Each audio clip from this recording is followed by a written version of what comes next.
So, ito po siya. Kandila lang talaga. Then, ito po, papel na may sketch. Yes. Tsaka po natin ngayon, sasaluhin yung usok. Yung usok. Hinahangin lang po konti, pero... Wala pang usok. Oo. Ayun. Bawal ka mag-electric fan, ano? Kung saan pupunta yung yung kulay. Tapos, susundan mo lang din yung shape na dinrowing mo. Yes po. Magkakaroon din po na moment na hindi mo na makikita yung sketch, sketch dahil mo. sa sobrang itim na po ng usok. So, by layer po, ko po siya ginagawa, yung mga itsura ng tao. Pero kapag mga ganito naman po, pwede naman pong pakita lang po natin kung paano mabubuo yung shape. Okay. O, especially kasi kung may mga dark, Opo. kunwari itong picture na to, o Yung nakaitim Mona siya Lisa, na. ang ganda ng pagkagawa. Diba? So, yung mga dark na parts ni Mona Lisa, talagang nililayer yung Opo, layer by layer siya. pagsunog. Okay. Mga ilang And layers minsan, yon? Siguro po mga 4 na layers ng usok. Ganun. Tapos may time na buburahin mo pa po siya ulit kasi Ay, pwedeng ganun. sumobra yung nabubura siya. nabura. Wow, ganun lang pala yun. Anong pinambubura? Ano lang brush yan, no? lang? Brush Clean lang po. brush lang yan, Oo, ano? clean brush lang. Bale, puro, parang reverse po siya ng charcoal eh. Correct. Ito po, tatanggalin mo lang po yung mga sobra, iiwanan mo po kung ano yung details na gagamitin. O kung ganyan, Medjade, paano maglalast yung yung painting? I mean, yung fumage art. Apo, Kung yung- easily May parang nabubura pala ano ba siya. yan? Settings Bura spray. po. Fixative, ganon. Ayun po, opo. Durable. Yun po yung pinaka-crucial na part dahil yun din po yung karaniwang tinatanong ng mga tao kung paano mapapreserve.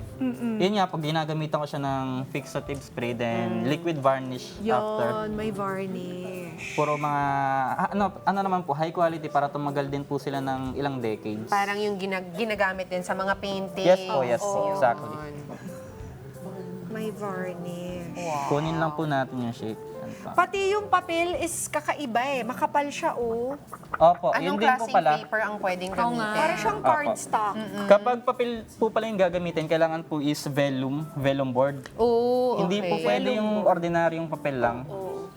Dahil siguro kahit 1 second lang po matapat yung ibang papel na manipis, sunog na kaagad eh. Masusunog na. Opo, Mabilis hindi- mabutas. Oo. Pero sabi dito, kahit metal spoon Galing. ay ginagamit mo rin. Paano gagamitin yung metal spoon? Sa usok? Pag nagutom si Medjie, Kain na siya. kakain. Nagtaka ako. At least hindi single-use plastic. Ayan na, ito po, nabuo meron na na po yung tayong flower. shape dito. Pero Ayun hindi na pa po ito yung flower. final. Oo. Pagagandahin pa niya yun, syempre. Gagawan po natin siya ng mga details. Detalye. Oo. Like Ang dito po, ganda. guhitan natin.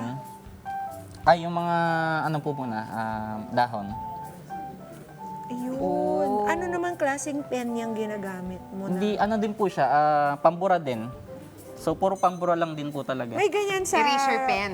May ganyan sa ano? Sa Mga bookstore. Meron po, meron. Bali, ang Eraser pen karaniwang, ang tawag dyan? Ang tawag dyan? ano po, mono zero eraser siya.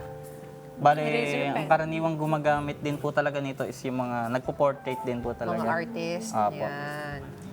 Kasama lang din po sa sa naisip ko na baka gumana dito sa artwork na to. Na okay naman pag gumagana, din Gumana talaga. naman nga siya. So, habang, parang ikaw na rin pala ang pioneer nitong fumage art na to. Kasi, your rules, your invento. Opo, tama po. Inimbento ko lang din po talaga yung mga ibang techniques para lang po ma-perfect siya. And hanggang ngayon po, natututo pa rin ako and may nadidiscover pa rin po kung paano siya tamang gawin. Mga iba pang paraan. Opo. Iba pang techniques. Yung, Correct. balita ko yung Mona Lisa mo ang expensive. Opo. How long did it take you to make that?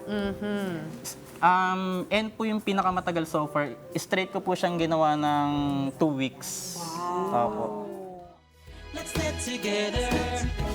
Sunday 25. Sunday 25.